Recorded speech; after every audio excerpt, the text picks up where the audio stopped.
El gobierno británico impulsó una nueva medida con la cual busca limitar el número de extranjeros en la fuerza laboral del país. Esta señala que solo podrán tener residencia los inmigrantes con un sueldo anual superior a los 26 millones de pesos. Para conocer más acerca de este tema y otras noticias relevantes de la zona euro y también Estados Unidos, nos encontramos con Cristóbal Doberti, economista jefe de Vice Inversiones. ¿Qué tal? Hola Paulina, muy bien, ¿y tú? Bienvenido. Muchas gracias. Tenemos varios temas, pero partamos por lo que está pasando en Gran Bretaña. Una medida, como se podría decir, para la arancelaria, como son algunas medidas que, si bien no son directas, están afectando al mercado laboral. A ver, en términos generales... ¿Cómo se llaman, perdona Cristóbal? ¿Para laboral? A ver, puede ser. La idea central de la noticia del nuevo anuncio, ¿no es cierto?, del gobierno, va básicamente con la intención de alguna forma limitar la entrada de mano de obra no calificada y de alguna forma, ¿no es cierto?, concentrar en la fuerza de trabajo mano de obra más calificada. A ver, siempre, ¿no es cierto?, se necesita cierta diversidad y quizás a veces, ¿no es cierto?, para controlar la entrada o balancear, ¿no es cierto?, estos equilibrios, se impone por parte de los gobiernos, ¿no es cierto?, este tipo de medidas. Cuando algún país, ¿no es cierto?, atrae una fuerza laboral calificada de forma excesiva, de alguna forma el gobierno a veces se ve, ¿no es cierto?, en la necesidad de imponer, ¿no es cierto?, estas trabas. ¿Para qué? De alguna forma para aumentar la productividad de la fuerza laboral y de alguna forma también así ayudar, ¿no es cierto?, a la caída, ¿no es cierto?, de economías que se encuentran hoy día en los países desarrollados. A ver, no solo en el Reino Unido, sino que también en economías de la zona euro hemos visto de alguna forma anuncios que van en la línea de aumentar la productividad de esta economía. Y una, ¿no es cierto?, de estas medidas de las que obviamente propuso, ¿no es cierto?, el gobierno inglés, que se va a hacer implementado en los próximos años, pero de alguna forma, ¿no es cierto?, para controlar estos desbalances que se pueden generar al interior del mercado laboral. Bueno, y también para dar prioridad a las personas que son de la zona euro en un ambiente donde el desempleo aún es muy alto, problemas como en España, problemas también como en Gran Bretaña, porque las cifras de ese país tampoco son buenas. A ver, las perspectivas del Reino Unido para este año son más bien débiles, como tú dices. El último trimestre del año 2011, el producto presentó una caída trimestral y la verdad es que existe una probabilidad bastante alta de que esta economía entre, ¿no es cierto?, una recesión técnica, que significan 2 trimestres consecutivos de caída. Ahora, los últimos datos de actividad de la zona euro han sido un poco más favorables, pero en vista, ¿no es cierto?, del esfuerzo fiscal importante que tiene que llevar a cabo el gobierno y la cercanía con la zona euro que básicamente deprime, ¿no es cierto?, al sector exportador, existe una probabilidad bastante alta de que el Reino Unido entre en un proceso recesivo. Ahora, en vista de esto, el Banco Central inglés ha tomado medidas bastante expansivas en el último tiempo y que van en la línea de apoyar el crecimiento de la economía y que son similares al famoso, ¿no es cierto?, quantitative easing o medidas de política monetaria no convencional que aplicó la Reserva Federal durante los años anteriores y es lo que está haciendo en este minuto el Reino Unido.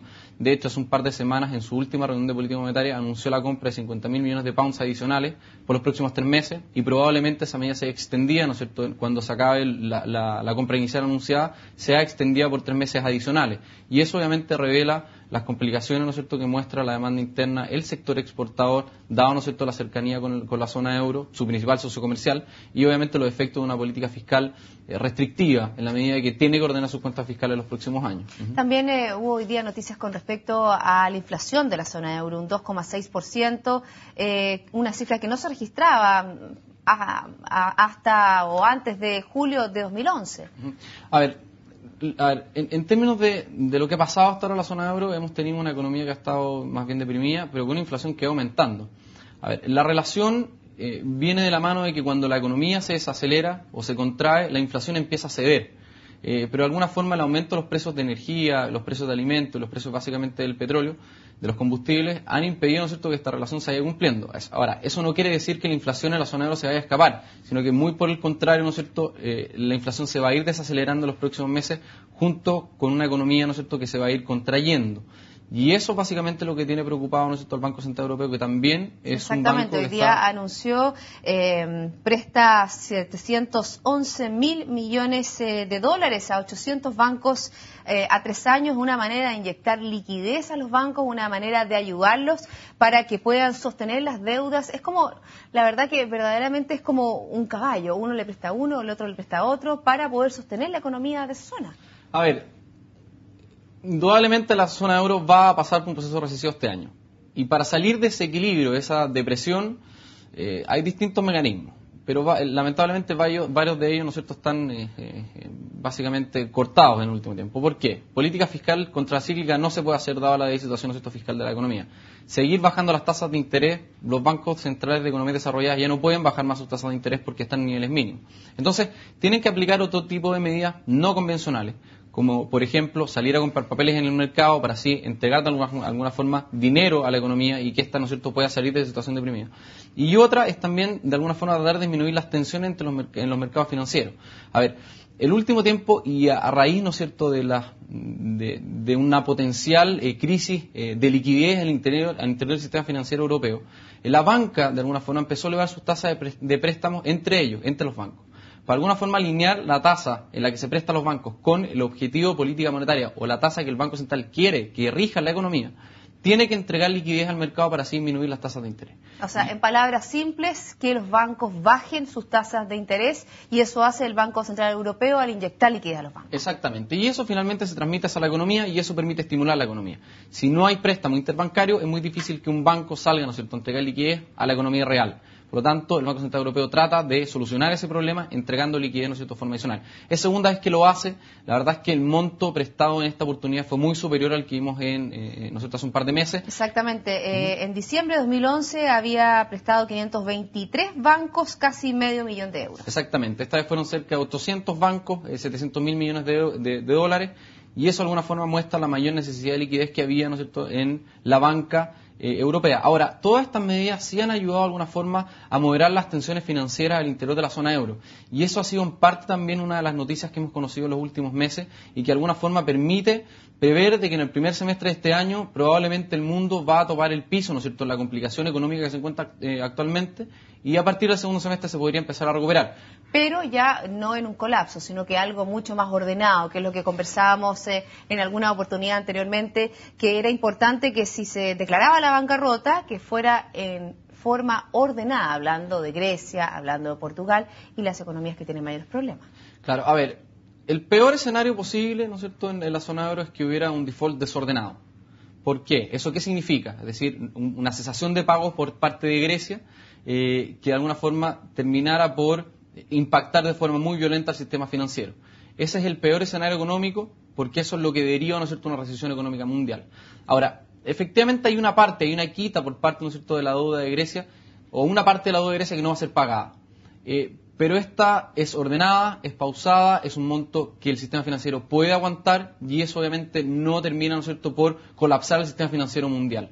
Ahora, todas las noticias, los esfuerzos noticias económicas, todos los esfuerzos en materia de política monetaria que ha llevado a cabo, ¿no es cierto?, el Banco Central inglés, el Banco Central de Japón, de alguna forma el Banco Central Europeo, de proveer más liquidez al mercado, comienzan a asegurar, de alguna forma permiten delinear un escenario junto con las nuevas medidas implementadas por el sistema financiero de la zona euro, permiten de alguna forma pensar de que si bien la economía se va a desacelerar, esta va a ser una desaceleración, no una recesión mundial como vimos en la última crisis económica, pero va a ser una desaceleración contenida en el primer semestre y con perspectivas de recuperación hacia la segunda parte del año. O sea, uno puede preguntarse, Cristóbal, ¿cómo nos afecta a nosotros? Vemos que la economía chilena es muy globalizada, que muchos agentes internacionales que están en nuestro país, entonces, de una manera más ordenada, también nos afecta positivamente a nosotros. A ver, hay 3 vías de contagio desde un problema particular de un país hacia el resto del mundo, hacia otra economía. Una de ellas es la integración comercial. La verdad es que la integración comercial de Chile con la zona euro no es cero, pero es bastante menor y somos más dependientes hacia otras economías de Asia. La segunda, ¿no es cierto?, línea por la cual nos puede impactar esta situación de la zona euro es justamente el canal financiero. Dado que no hay un colapso del sistema financiero mundial, bueno, también nos va a terminar por impactar de una menor forma, ¿no es cierto?, nuestra economía. Y el tercero tiene que ver con las expectativas de los agentes de la economía. Si un consumidor cree que va a ser despedido de su trabajo, probablemente va a restringir la compra principalmente de bienes durables o aquellos que involucren, ¿no es cierto?, un gasto importante. Es decir, también debería haber un canal de contagio por la vía de la expectativa. Ahora, pareciera que estas 3 líneas, ¿no es cierto?, Chile de alguna forma estaría más resguardado que otras economías más cercanas como por ejemplo el Reino Unido. Y por eso permite prever que Latinoamérica y también Chile, ¿no es cierto?, se va a ver menos expuesto a la situación económica internacional. Eso no quiere decir de que no nos va a impactar y de hecho hay distintos indicadores que muestran que la economía ya estaría recibiendo, ¿no es cierto?, este contagio del escenario internacional. ¿Cómo cuáles? Por ejemplo, la caída de las exportaciones industriales en el mes de enero. Se vio la primera caída de las exportaciones industriales desde el año 2009. En segundo lugar, la banca en sí, en los últimos meses del año 2011, empezó a tomar mayores resguardos. ¿Por qué? Con la intención de que se preveía un escenario más complicado para la economía local, no sufrir tanto, es un resguardo natural. Lo mismo se ha empezado a ver con algunos comportamientos de consumidores, como por ejemplo, la ANAC ha informado que tanto en diciembre como en enero la venta, ¿no es cierto?, de automóviles en términos anuales presentó una caída. Otra señal, ¿no es cierto?, resguardo de los consumidores. Es decir, hay una serie de variables, tanto por el sector exportador como los agentes locales, que de alguna forma muestran que sí podríamos estar recibiendo, ¿no es cierto?, este golpe del escenario internacional. Pero todo pareciera de que la economía ha resistido bastante bien este golpe y de alguna forma, ¿no es cierto?, el contagio se ha focalizado más bien en los sectores exportadores y no en el gasto interno, el consumo privado, que sigue creciendo a tasas bastante altas. Bueno, y obviamente que ustedes como recomendaciones a sus clientes les siguen solicitando o pidiendo que ellos, por ejemplo, que quieran invertir en acciones, lo inviertan en acciones que tienen un mayor resguardo.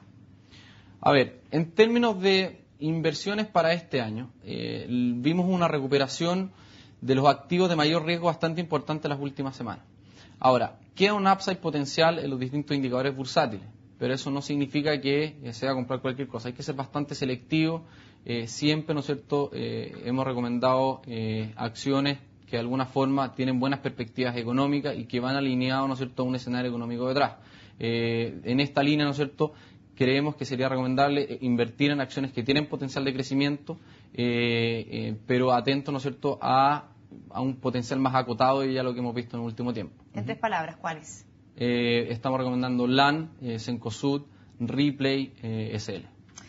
Bueno, Cristóbal, comenzamos en Gran Bretaña, hicimos todo el recorrido por Europa y llegamos a nuestro país. Desgraciadamente se nos acaba el tiempo con esta proyección económica, con estos resguardos, lo que está pasando en la coyuntura económica internacional. Que esté muy bien y muchas gracias por acompañarnos esta noche. No, muchas gracias a ti.